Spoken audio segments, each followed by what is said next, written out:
Hi there. On today's recovery webinar put on by the Stratford and District Chamber of Commerce, Jeff Keller from WK Financial in Stratford joining us. Jeff, always good to see you. How have you been? Great to see you too, Eddie. I've been doing okay. Things are moving right along. Okay, now that's the pleasantries. I got to ask you, I can't even imagine how the past 5 to 6 months have been on anyone that's involved in financial or the investment industry. What's that been like?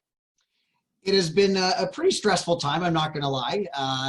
But that's what we're here for. That's what we get paid to do. So we're keeping an eye on things. It's been very interesting, and everyone keeps using the word unprecedented, and it definitely is true in the financial markets. And it just depends on the day and the time of the day, to see what's going on and try to figure things out. But it has been interesting times, that's for sure. Unprecedented and pivot. Those are the two words. Once we get past this, I hope we never have I to know. use again. I'm so sick of them as well, yes. What does the virus mean for global financial markets in the short term and also in the long term, Jeff?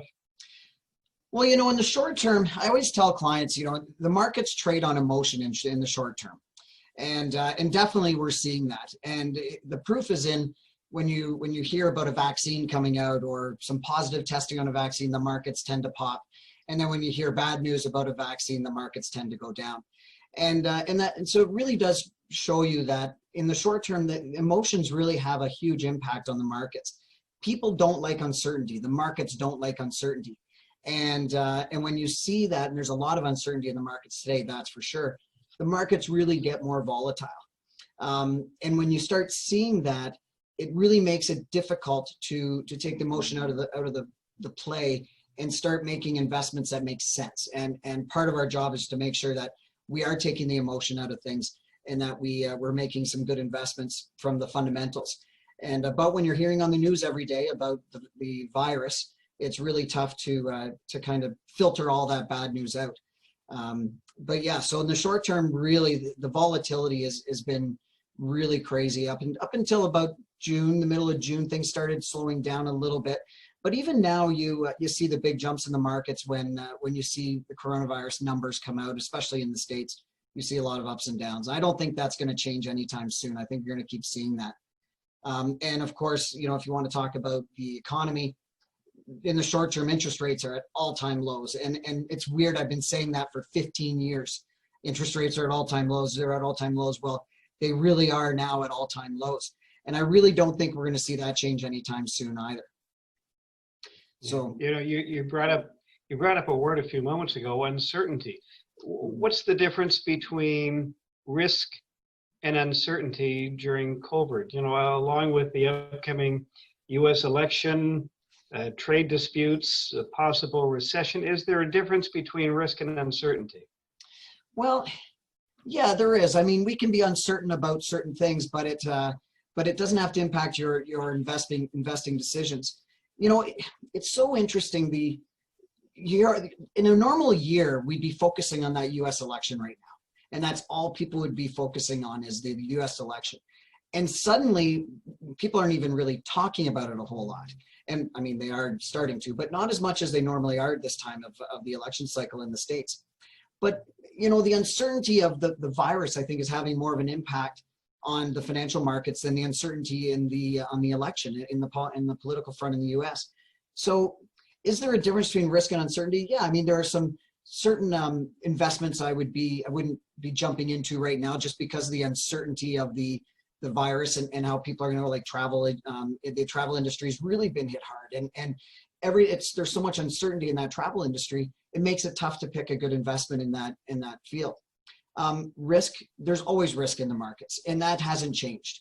A good advisor or a plan will take all those risks into consideration and try to mitigate them by using asset allocation, a little bit of bonds, a little bit of cash, some stocks, and try to take, lower the amount of risk. But, people are wondering, I have calls today, oh my gosh, the markets are almost back to where they were. Is there too much risk in the markets right now? It's hard to tell. There are still some really good companies out there. Most of the growth in the markets over the last few months since March have been on the Netflixes of the world and the Googles and anything pharmaceutical related. So, the markets haven't quite come back to where they were, especially when you start looking at our banks and everything like that.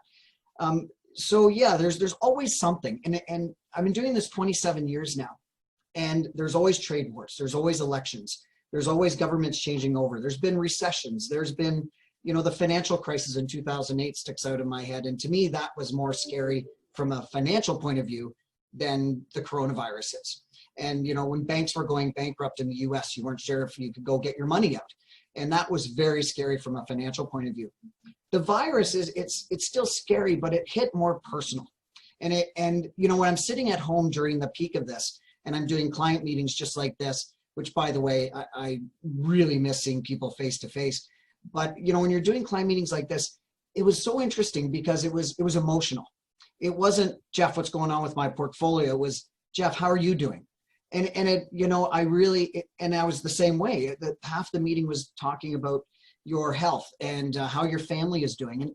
And so it was really, really interesting going through that phase. And like I said, emotional. And coming back to the office after 3 months away was emotional.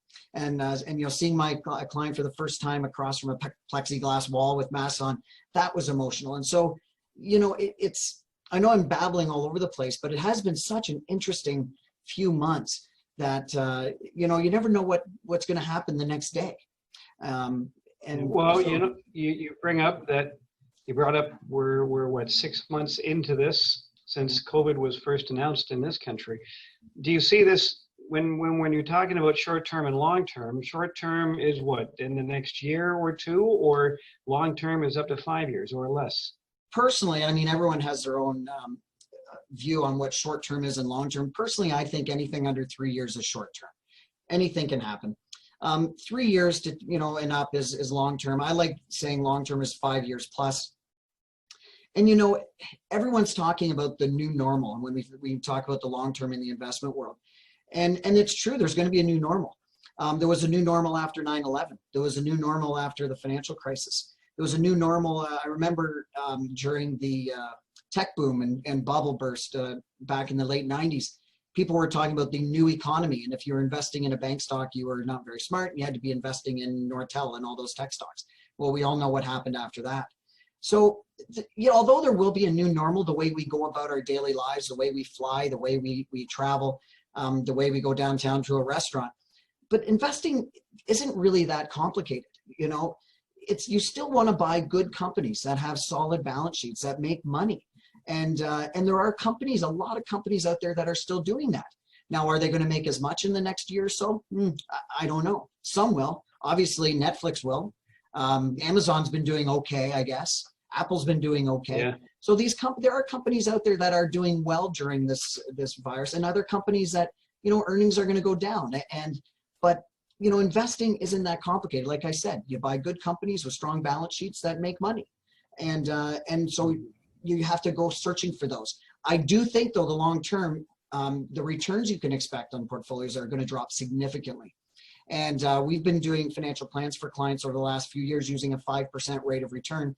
And really, I'm glad we have been that conservative, because it's going to be tough to get anything higher than that in a regular balanced portfolio, especially if you're retired. So now's a great time to revisit that retirement plan and plug in those numbers and say, okay, well, if I'm not going to get 7%, what does it look like if I get 5%?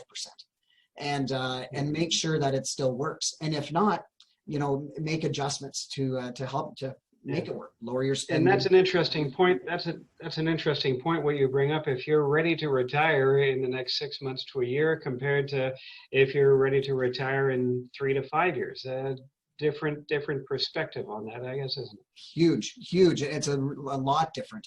If you're looking to retire in the next 6 months, updating that financial plan, even if you did it 6 months ago, you have to have that done.